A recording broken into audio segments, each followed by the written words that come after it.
إن المتقين في مقام أمين في جنات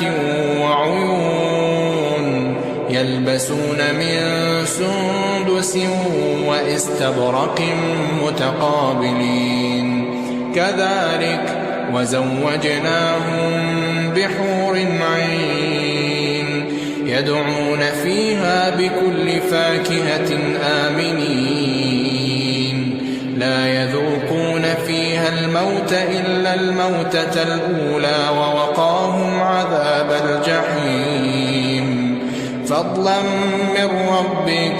ذلك هو الفوز العظيم فإنما يسرناه بلسانك لعلهم يتذكرون فارتقب إنهم مرتقبون.